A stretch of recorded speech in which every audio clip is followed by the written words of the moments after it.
Murtad ramai-ramai, naudzubillah min dzalik. Ribuan pemuda-pemudi muslim masuk agama Nasrani. Assalamualaikum warahmatullahi wabarakatuh. Bismillah walhamdulillah wassalatu wassalamu ala rasulillah Sayyidina wa maulana Muhammadin ibn Abdillah wa ala alihi wa sahbihi wa mawalah wa la hawla wa la quwwata illa billah, amma ba'd. Saudaraku kaum muslimin wal muslimat rahimakumullah, wabil khusus saudara-saudara kami para pecinta dan subscriber channel YouTube Tafsir Al-Mu'allim dimanapun berada, yang tidak lupa dan tidak bosan-bosannya senantiasa kami doakan, semoga Allah Azza wa Jalla memberikan kesehatan, sehat walafiat lahir dan batin. Semoga Allah Jalla Jalaluh memberikan rizki yang melimpah ruah, harta yang barokah, menjadikan anak-anaknya anak-anak yang soleh dan solehah, duriyahnya duriyah yang thayyibah, hidupnya sukses, bahagia dan selamat di dunia dan di akhirat. Amin amin Allahumma amin.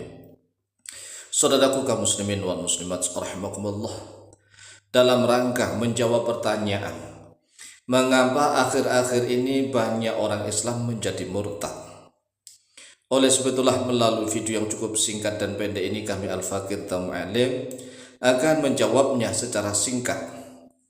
Jawaban yang pertama, karena miskin ilmu agama Islam, sehingga iman menjadi tipis dan rapuh.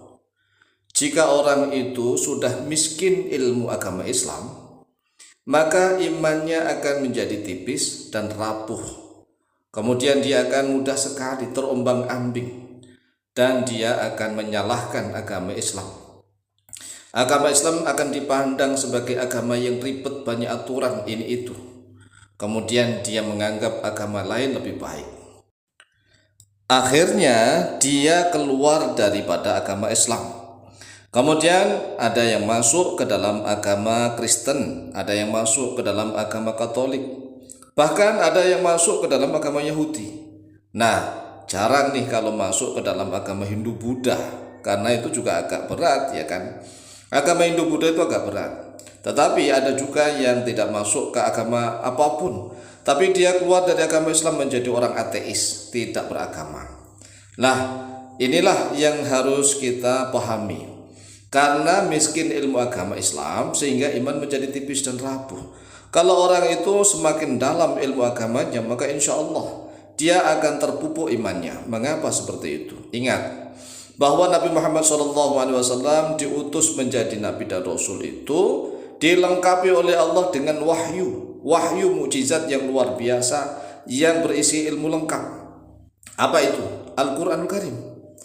Coba seandainya misalnya nih Rasulullah SAW diangkat menjadi Nabi dan Rasul tanpa diberikan wahyu berupa Al-Quranul Karim, kira-kira Nabi Muhammad akan menyampaikan apa? Ya coba bayangkan. Nah, sedangkan umat Islam di akhir zaman, Masya Allah, hanya slogan doang, pedoman hidupnya Al-Quran hadis, itu slogan. Tetapi kalau diajak ngaji Al-Quran dan hadis, malas alasan ini dan itu, ini itu. Sehingga dia nggak ngerti apa-apa, tapi merasa ngerti. Lama-kelamaan dia merasa bahwa agama Islam itu agama yang ribet, sangat sulit, banyak aturan.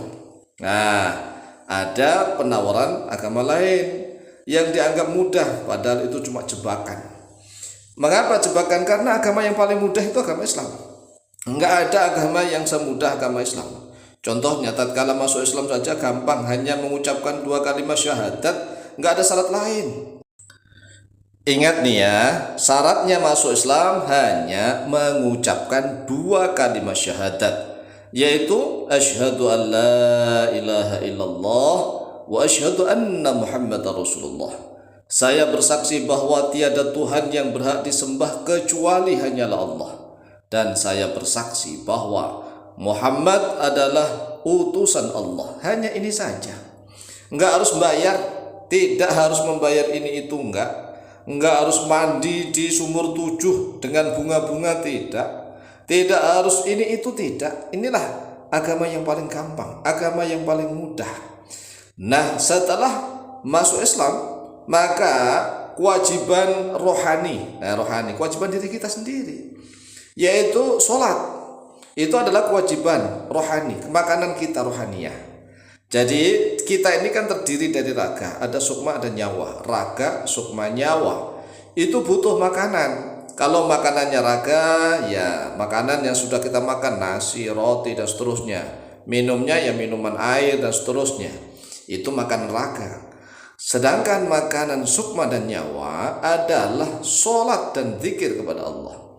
Itu adalah makannya raga, sukma, dan nyawa. Nah, Allah tidak butuh loh. Allah itu nggak butuh sholat kita, nggak butuh. Untuk apa? Allah tetap maha besar. Seandainya seluruh makhluk misalnya maksiat semuanya kafir, semuanya murtad, semuanya nih, semua makhluk, semua bukan hanya manusia, semuanya maksiat, semuanya murtad, Allah tetap maha besar, tidak mengurangi sifat keagungan Allah. Oleh sebab itulah, tatkala kita sholat, yang butuh adalah diri kita sendiri. Allah nggak butuh sholat kita. Nah, ini kan gampang. Jadi kalau seandainya misalnya orang sudah mengucapkan 2 kalimat syahadat, kemudian dia tidak sholat, maka dia ini dolim kepada dirinya sendiri, menganiaya kepada dirinya sendiri. Allah nggak butuh sholat kita. Mengapa Allah nggak butuh sholat kita? Loh, coba kita renungkan nih. Kalau seandainya seluruh makhluk ini semuanya murtad, bukan hanya manusia, tetapi semua makhluk murtad menjadi ahli maksiat, Allah tetap maha besar atau tidak? Allah tetap maha besar. Allah tetap maha agung. Allah tetap maha suci. Nggak akan berkurang sifat keagungan Allah, nggak akan berkurang. Nah, inilah yang harus dipahami. Sehingga tatkala kita masuk Islam harus sholat ini itu loh. Yang butuh itu kita sendiri. Kalau misalnya nih raga butuh siraman, siramannya yaitu makanan dan minuman, itu adalah kebutuhan raga. Sedangkan sukma dan nyawanya, siramannya adalah rohaniyah, yaitu sholat dan berzikir kepada Allah. Di dalam sholat ada doa, ada zikir. Itulah makanan rohani. Tetapi tatkala sholat, yang sholat tidak hanya rohaninya saja, yaitu raga, sukma, dan nyawanya. Masya Allah, sungguh luar biasa. Lah, kalau misalnya nih manusia tidak mau memberikan makanan rohaninya, maka tatkala manusia itu masuk ke dalam liang lahat, liang kuburan, yang masuk itu adalah raganya. Lah, sukma dan nyawanya kemana? Ini akan kehausan. Sukma dan nyawanya kehausan, kelaparan, kering kerontang lah. Kalau begini, ini siapa yang salah? Jadi nggak benar kalau dikatakan bahwa Islam itu adalah agama yang ribet, ruwet. Enggak sama sekali. Hanya kita sendirilah yang memang sudah kalah dengan hawa nafsu kita. Kita terombang-ambing oleh keadaan. Ya mengapa? Ya karena miskin ilmu pengetahuan Islam. Rasulullah SAW sudah dilengkapi oleh Allah dengan ilmu. Ilmunya sudah disusun, sudah dibukukan menjadi Al-Quranul Karim. Tetapi mengapa kita tidak giat untuk mempelajari ilmu itu? Apakah Al-Quran itu harus dibuang? Nah, kalau memang Al-Quran sudah dibuang, maka umat Islam tidak memiliki ilmu sama sekali. Nggak ada ilmunya. Sama halnya kalau kita renungkan. Kalau seandainya Rasulullah SAW diutus oleh Allah tanpa dilengkapi dengan Al-Quranul Karim, kira-kira apa yang mau disampaikan? Ya kan? Karena memang Rasulullah SAW ini adalah utusan Allah untuk menyampaikan risalah. Risalahnya adalah Al-Quranul Karim, itu adalah firman Allah yang harus dipelajari oleh setiap manusia. Kemudian pertanyaan berikutnya, mengapa sampai terjadi miskin ilmu agama? Jawab, karena kalah perang pemikiran. Perang pemikiran dalam bahasa Arabnya adalah ghazwul fikri. Perang pemikiran umat Islam ini kalah. Sehingga banyak anak orang Islam yang sibuk permainan duniawi sampai tidak sempat untuk mengaji. Inilah yang bisa kita renungkan. Demikian jawaban kami, lebih kurangnya mohon maaf. Wallahu ta'ala a'lam bishawab.